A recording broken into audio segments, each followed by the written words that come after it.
Hello বন্ধুরা, কেমন আছো? আশা করি সকলেই ভালো আছো। আমি তোমাদের প্রিয় আপু আবারও চলে আসলাম নতুন একটি গল্প নিয়ে। গল্পটি শেষ পর্যন্ত শুনলে তোমাদের দাঁড়িয়ে যাবে। সন্ধ্যার আকাশে মেঘ জমেছে একসাথে। মেঘগুলির আলিঙ্গনে ও ভালোবাসার উত্তাপে মেঘগুলি আর স্থির থাকা সম্ভব নয়। অঝোর ধারায় বৃষ্টির নামে কলকল করে নিচে পড়ছে। বৃষ্টির সাথে মানুষের অনেক মহব্বত আছে, একটি আকর্ষণ আছে। গম্ভীর হয়ে যায় মন, প্রেমিক প্রেমিকার মন ছুঁয়ে যায় অজানা এক আকর্ষণীয় লোভাতুর চাওয়ায়। আমি 23 বছর বয়সের যুবক। আমার আজ মনটা কেমন করছে। বারান্দায় বসে বসে নিতর দেহে বৃষ্টির খেলা দেখছি। মন জুড়ে চিনচিন করছে। বড়ই একা লাগছে। কিছু একটা আমার নেই। আমার কিছু একটা চাই। ভাইয়া, কি করছিস? আমি হম্বিতম্বি করে চেয়ে দেখি আকাশি নীল টি শার্ট পরে আমার গা ঘেঁষে দাঁড়িয়ে আছে আমার ছোট বোন কান্তা।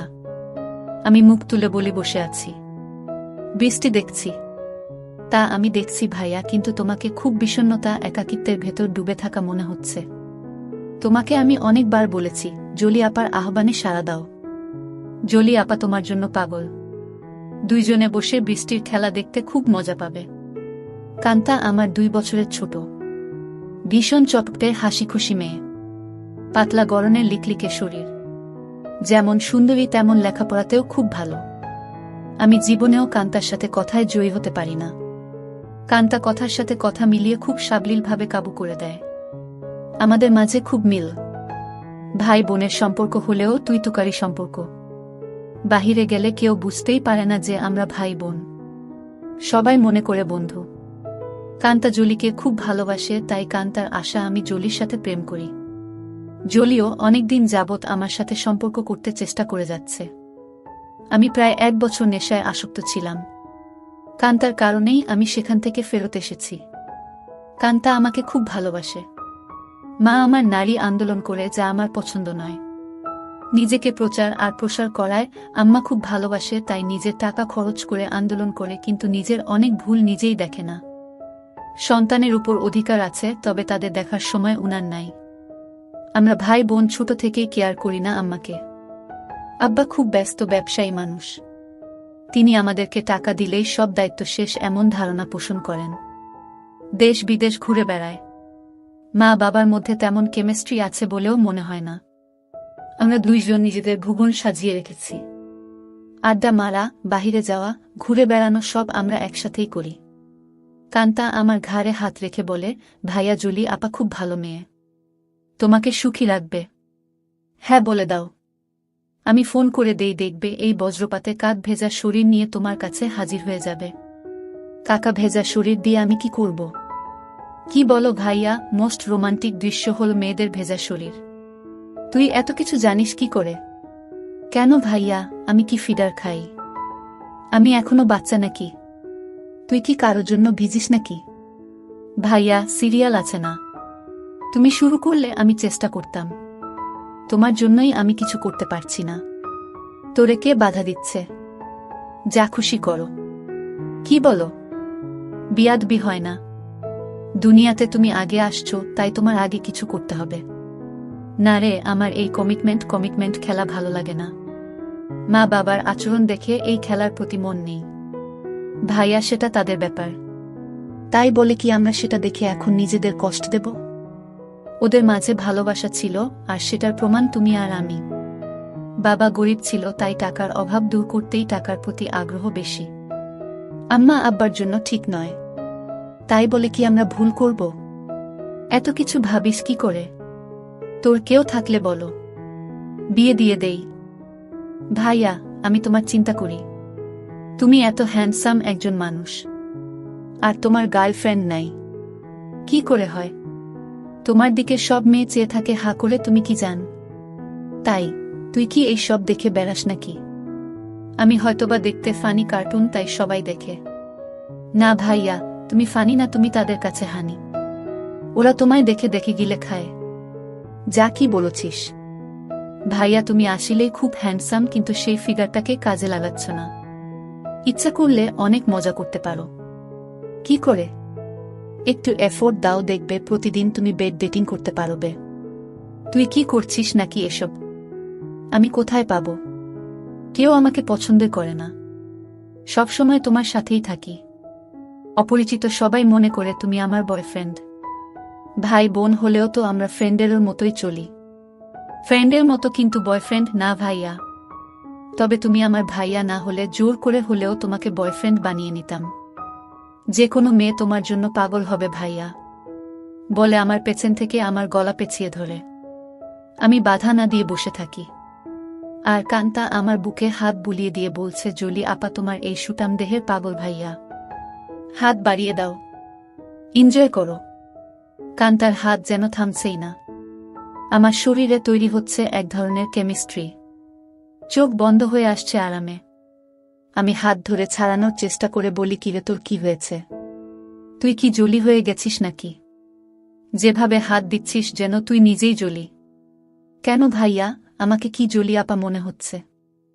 আমি তো জলি আপারও মতো না। কে বলছে তুই অনেক সুন্দরী? কে আছে তোর মতো এত সুন্দর? আমি যদি তোমার বোন না হতাম তুমি কি আমার সাথে প্রেম করতে?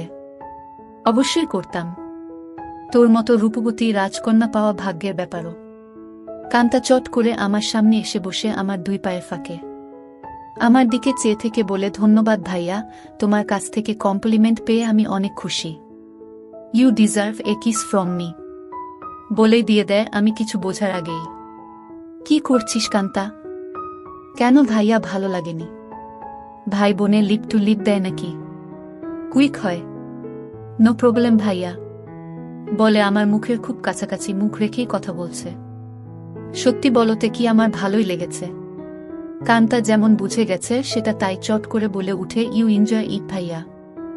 আমার দিকে চেয়ে বলে, সরি ভাইয়া। উঠে দাঁড়িয়ে রুমে চলে যায়। আমি সেখানে বসে থাকি অনেকক্ষণ। কাজের মেয়ে ডাকে সাড়া দিয়ে খাবার খেতে যাই। কান্তা আজ খাবে না, তাই আমি একাই খেয়ে রুমে গিয়ে ঘুমিয়ে যাই। কান্তার সাথে আমার দেখা হয় না আজ 2 দিন। লজ্জায় আমিও দেখা করার ইচ্ছা করিনি, কিন্তু আজ আমাদের নানিকে দেখতে যাওয়ার কথা এবং খালাতো ভাইয়ের বিয়ের ব্যাপারে আমাদের অনুষ্ঠানের পরিকল্পনা নিয়ে সকল আত্মীয়স্বজন নিয়ে মিটিং আছে সন্ধ্যায় খালার বাসায়। কান্তার মোবাইলে টেক্সট দিয়ে আমাকে জানিয়ে রেখে বলে সে খালার বাসায় চলে যাবে, যেন আমি মিস না করি, কিন্তু নানির বাসায় সে যাবে না। আমি নানির বাসা থেকে খালার বাসায় গিয়ে দেখি সবাই বসে আছে। আমাদের মিটিং শেষ করে রাত 12। একটা হোভার ডেকে বাসায় আসি। প্রায় সবাই গাড়ি নিয়েছিল, কিন্তু কান্তা কারো লিফট নিতে নারাজ। বাসায় এসে যার যার রুমে চলে যাই। আম্মা জানতে চাইল মিটিং কেমন হলো এবং আমরা কি করব। আমরা দুইজনই কালকে বলবো বলে বিদায় নিই। আম্মা শুধু বলল, আগামীকাল আমরা কক্সবাজার যাব, তোরা কি যেতে চাস নাকি? আমি বললাম না। কান্তা জবাব না দিয়ে চলে যায়। আব্বা আম্মা দুপুরের ফ্লাইটে কক্সবাজার চলে গেলে আমি আর কান্তা বাসায় বসে আছি। তখন কান্তা বলে, ভাইয়া চলো আজ আমরা বাহিরে ডিনার করি। আমি রাজি হতেই কান্তা ধন্যবাদ দিয়ে কাজের মেয়েকে বলে, আমরা রাতে খাবো না আজ। তুই ইচ্ছা করলে ছুটি নিতে পারিস। কালকেও আমরা থাকব না। আমাদের আগেই কাজের মেয়ে চলে যায় তার স্বামীর বাসায়। আমরা বিকালে বাহির হই ডিনারের জন্য। কান্তা ইচ্ছা করে খুব সুন্দর একটা ড্রেস পরে। দেখতে খুব সুন্দর লাগছিল। ড্রেস দেখে কেউ বলবে না আমি তার ভাই। ভাইয়ের সাথে ডিনার করতে যাচ্ছে। কান্তার চেয়ে থাকা যেন আমার ভালো লাগছে না। কি যেন সে বলতে চায়, কি যেন লুকিয়ে আছে কান্তার ভেতরে। ভাইয়া তুই আমার প্রতি রেগে আছিস? সেটা কিন্তু একটা ফান ছিল। কেমন করে যেন একটু বেশি হয়ে গেল, তাই না? সরি ভাইয়া, বাদ দে সেই কথা। আমরা তো ভাই বোন, কিন্তু বন্ধু বটে। আমরা ডিনার করে রাত 10টায় আমরা বাসায় চলে আসি। কান্তা ড্রেস চেঞ্জ করে নিচে টিভি দেখতে আসলে দেখে আমি বসে আছি। ভাইয়া চেঞ্জ করে আস, মুভি দেখব। আগামীকাল কয়েকজনকে ডেকে নিয়ে পার্টি দেব। কি বলো? বেশি না, তুই যাকে ইচ্ছা বলে দিস আসতে। আমি রাজি, যেন ওসব জিনিস না আনে। আমি একটা শর্ট পরে নিচে এসে একটা হিন্দি মুভি দেখছি। কান্তাও শর্ট পরা। মা বাবা না থাকলে আমরা প্রায় সময়ই তা পড়ি। অনেকক্ষণ কান্তা কোনো কথাই বলেনি। অন্য সময় মুভি পছন্দ না হলে বা সাউন্ড বেশি কম নিয়ে ঝগড়া করে। আমি প্রথম কথা বলি, কিরে কান্তা কফি খাবি? দাঁড়াও ভাইয়া, আমি বানিয়ে নিয়ে আসি। বলে কিচেনে চলে যায় এবং কেটলিতে পানির সুইচটা দিয়ে অপেক্ষা করে। আমিও গিয়ে পাশে দাঁড়াই আর বলি, তোর মন খারাপ নাকি? কিছু তো বল। না ভাইয়া, আমার সেই ভুলের জন্য খারাপ লাগছে। কি যে বলিস, কি হয়েছে? আমি কিছু মনে করি নাই। ভালোই লেগেছে। ভালোই লেগেছে কথাটা বললাম কারণ কানটা যেন সহজ হয় একটু। তোমার ভালো লেগেছে? তা আমি তখনই বুঝেছিলাম। কফি নিয়ে আমরা সোফায় পাশাপাশি বসে টিভি দেখছি। কান্তা আমার গাড়ে মাথা রেখে বলে, ভাইয়ে তুমি আম্মা আব্বাকে বলে আমাকে বিয়ে দিয়ে দাও। এত তাড়াতাড়ি বিয়ে করতে চাস কেন? আমি, না ভাইয়া, তুমিও করো। আমাদের তো আর লেখাপড়া করে চাকরি করতে হবে না। তাহলে এনজয় করি। কি বলো? দেখলে না তুমি আমার সাথেই কি মজা পাইলে। ভাবি হলে তো আরো পেতে নাকি? কেন? ভাবির কি দুইটা মুখ, আলাদা মজা লাগতো। আরে না ভাইয়া, মুখ একটা, জিহবা একটা ছাড়াও মজা লাগার আরো জায়গা আছে। আর সেদিন তুমি আমাকেই ভাবি মনে করে তোমার হাত অন্য জায়গারও খুঁজেছিল। কান্তা আমার কুলে মাথা রেখে বুক চেতিয়ে শুয়ে পড়ে। বলছি, জলি আপাকে কালকে ডাক দাও আর ইচ্ছে মতো হাতাও। অনেক বড় বড় আছে জলি আপার গুলো। আমার এত বড় দরকার নাই, ছোটই ভালো। ছোট ভালো বলে আমার গুলির দিকে কুনজরে দেখছো কেন? কি বলছিস? আমি কুনজরে দেখছি তা তুই কি করে বুঝলি? ভাইয়া আমার মাথার নিচের থেকে সংকেত দিচ্ছে। আমি টের পাচ্ছি বলেই হা হা করে হেসে উঠে বসে আর বলে, ভাইয়া আমি এখন জলি আপাকে ফোন দেই। এই ধূপসি মোটা জলি আমার লাগবে না। তোমার কি আমার মতো শুকনা কাঠ পছন্দ? তবে জলি আপা কিন্তু এক্সপার্ট। শুনেছি খুব আনন্দ দেয়। আমাকে অনেক কিছু শিখিয়েছে বলে আমার চোখে চোখ রেখে কেমন একটা ইশারা দেয়। আর বলে, তুমি কিন্তু আমার বুকে হাত দিয়েছিলে ভাইয়া সেদিন। কি করছিস কান্তা? তোর কি লজ্জা নাই? কান্তা আজব সব কাজ করতে লাগলো। আমি বললাম, কান্তা তুই কিন্তু অনেক দূর চলে যাচ্ছিস। ভাইয়া আমি অনেক দূর যাচ্ছি না। ভাইয়া এই মুহূর্তে আমার ভালো লাগছে তোমার জিনিসটা ধরে রাখতে। আর সেটাই সত্য। প্লিজ বাধা দিও না। কান্তা তুই আমার ছোট বোন, খুব আদরের। আমি চাই না সামান্য একটু ভুলের জন্য আমাদের জীবন নষ্ট হোক। ভুলের মাঝে আমরা বেঁচে থাকি। ভাইয়া আমাদের সম্পর্কে ফাটল ধরবে না। কান্তা এইসব তুই শিখলে কোথায়? ভাইয়া বয়স হয়েছে, মুভি দেখি আর আমার কাছে রাবারের একটা আছে, সেটা দিয়ে প্রতিরাত প্র্যাকটিস করি। সব শিক্ষার বড় শিক্ষা হলো সেটা। সব মেয়েদেরই বিয়ের আগে এই শিক্ষা অর্জন করা উচিত। অনেকক্ষণ আমাদের মাঝে কোনো কথা নেই, শুধু একে অপরের শ্বাসরুদ্ধকর মুহূর্তকে এনজয় করি। এত সুখ এত আয়েশ জীবনে পাই নাই। কান্তা আমার কানের কাছে বলে, ধন্যবাদ ভাইয়া, তুমি তো বাজিমাত করে দিয়েছ। আমার খালতো ভাই সোহানের বিয়ে আগামীকাল। আমরা খালাতো মামাতো ভাই বোন 15 জন। আর সোহান সবার বড়।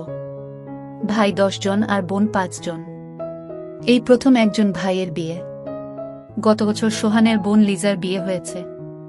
অনেক আনন্দ ফুর্তি করেছি আমরা। কান্তা আর লিজা আমাদের সকল ম্যানেজমেন্টের দায়িত্ব নিয়েছে। খুব ব্যস্ত। আজও সকাল সকাল চলে গেছে। সোহান ভাইয়াদের ছাদে ডিজে পার্টির আয়োজন হবে আজ রাতে। আব্বুর ক্লায়েন্ট ঢাকায় কানাডা থেকে আসছে, তাই সকাল সকাল হোটেল থেকে তাদের নিয়ে ব্রেকফাস্ট করে ফ্যাক্টরি পরিদর্শন করতে হবে। আম্মু অনেক রাগ করেছে কারণ আম্মু চায় বিয়ের বাড়িতে যেন থাকে। বিয়ের দিন সারাদিন ছুটি আছে বলে আব্বু চলে যায়। আমি 11টায় ঘুম থেকে উঠে দেখি সেজেগুজে বসে আছে, খালার বাসায় যাবে এবং সেখান থেকে মেয়ের বাড়িতে কিছু জিনিস নিয়ে যেতে হবে। আমাকে দেখেই বলে, কিরে আজ অন্তত একটু তাড়াতাড়ি উঠলে কি হয়? কাজের মেয়েকে না বলে আজ নিজেই নাস্তা দেয় আমাকে।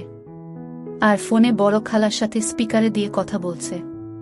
ড্রাইভার আমাদের বাসার সামনে বসে আছে যেন তাড়াতাড়ি যায়। কি ব্যাপার আম্মু, আজ নিজে এত আদর করে নাস্তা দিচ্ছ ব্যস্ততার মাঝেও? ফোনে থেকেই আম্মু বলে, তুইও তো আম্মুকে আদর করে অনেক কিছু খাইছিস, তাই একটু চামচামি করছি যেন আসল জিনিসটা পাই। বড় খালা বলে, কার সাথে কথা বলছিস? ছাবিনা? ছাবিনা আমার মায়ের নাম। আপি অঙ্কিত। এখন ঘুম ভাঙল। সবাই ভাবছে অঙ্কিত রাগ করেছে। ওকে সাথে করে নিয়ে আয়। ফোনটা অঙ্কিতকে দে। আপি শুনছে, কথা বলো। এই অঙ্কিত, গতকাল আসলি না কেন? সবাই ভাবছে তুই রাগ করেছিস, কারো ফোন ধরিস নাই কাল বিকালে। রাগ করিব কেন? গতকাল আম্মুর একটা বিশেষ অ্যাসাইনমেন্ট নিয়ে ব্যস্ত ছিলাম, সেটা করে দিয়েছি, তাই আম্মু আজ খুব খুশি। 2টার আগেই চলে যাব খালা। আমার নাস্তা শেষ হতেই আম্মু এসে বলে, এই অঙ্কিত, আমরা আবার কখন করব সেটা ভেবেছিস? এত ব্যস্ত হচ্ছ কেন? এই 3 দিন আমরা খুব ব্যস্ত থাকব। ওমা 3 দিন? ড্রাইভার বাহিরে বসে আছে, এখন যাও, দেখি সময় করে একটা কিছু করে দিব।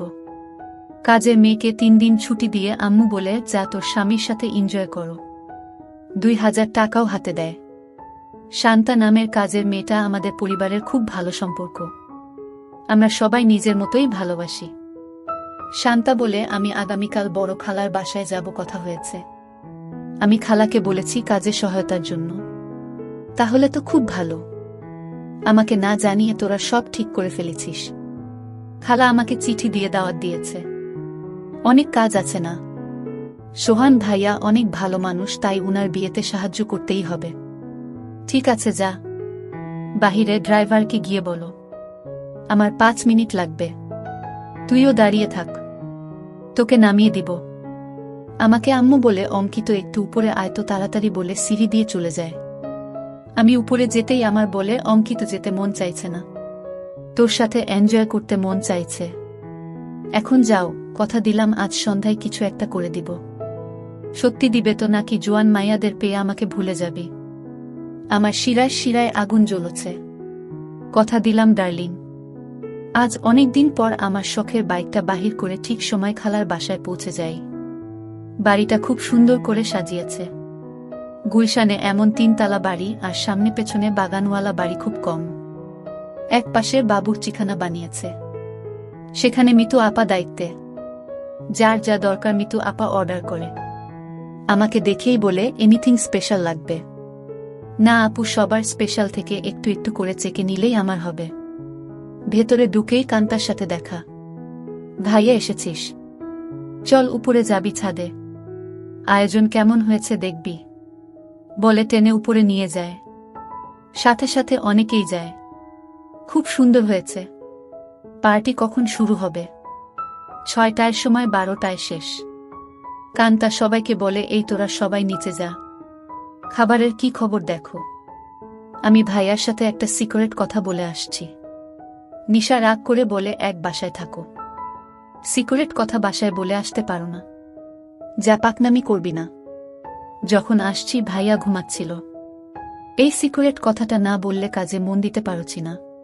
কান্তা আমাকে এক কোনায় নিয়ে বলে, কি খবর মাই হিরু? রাতে টায়ার্ড ছিলে তাই বলে কি দরজা বন্ধ করে ঘুমিয়েছিলে? সকাল থেকে ছটপট করেছি, জানি তুই ডিস্টার্ব করবি তাই বন্ধ করে দিয়েছিলাম ভালো ঘুমের জন্য। ভাইয়া, আমরা 1 বোতল শরাব নিয়ে আসছি, রাতে খাবো। খাবি নাকি? দেখা যাক। কান্তা মুচকি হাসি দিয়ে চলে যায়। জমে উঠেছে আমাদের ডিজে পার্টি। সোহানের চোখে মুখে আনন্দ। 3 বছরের প্রেমিকা তিন্নি বউ হয়ে ঘরে আসছে। মা বাবা ভাই বোন বন্ধু বান্ধব মিলিয়ে প্রায় 15 জন মানুষ ছাদে খাচ্ছে, গল্প করছে, মিউজিক শুনছে, ড্যান্স করছে। আমার কাছে এই সব আনন্দ খুব বাড়াবাড়ি মনে হচ্ছে। অযথা টাকা পয়সা নষ্ট। দেশে অনেক গরিব আছে, সেই দিকে খেয়াল রাখা উচিত আমাদের। আমি কথা প্রসঙ্গে সোহান ভাইয়ার সাথে শেয়ার করি। সোহান ভাইয়া উঠে দাঁড়িয়ে মাইকের কাছে চলে যায় এবং মাইক হাতে নিয়ে বলে, লেডিস অ্যান্ড জেন্টস, আমার ছোট ভাই অঙ্কিত এইমাত্র আমাকে বলল ওর কাছে এই পার্টি খুব বাড়াবাড়ি মনে হচ্ছে। অযথা আমরা টাকা পয়সা খরচ করছি। অঙ্কিতের কথাটা আমার ভালো লেগেছে। আমি আমার ব্যক্তিগত ফান্ড থেকে 5 লক্ষ টাকা আমার খালা ছাবিনার মাধ্যমে গরিব অসহায় মহিলাদের সাহায্য করব। সবাই হাত তালি দিয়ে সোহান ভাইয়ার চেয়ে আমাকেই বেশি ধন্যবাদ জানায়। আম্মু আমার কাছে এসে বলে, অনেক খুশি হয়েছি। আরও বেশ কয়েকজন এই ফান্ডে দান করেন। প্রায় 30 লক্ষ টাকার প্রমিস হয়। আম্মু মাইকে গিয়ে সবাইকে ধন্যবাদ জানিয়ে বলে, কি করে সঠিকভাবে এই ফান্ড ভালো কাজে ব্যবহার হয় সেই জন্য অঙ্কিত সোহান আমার সাথে কাজ করবে। সোহান ভাইয়া আমাকেই দায়িত্ব দিয়ে দেয় যেন আম্মুর সাথে কাজটা সঠিকভাবে করি। আম্মু আবার আমার কাছে এসে বলে, আর দেরি সহ্য হচ্ছে না, আম্মু পাগল নাকি তুমি? কান্তা আমাদের পাশে এসেই বলে, কি খবর ভাইয়া? আম্মুর নতুন পার্টনার হয়ে গেলে।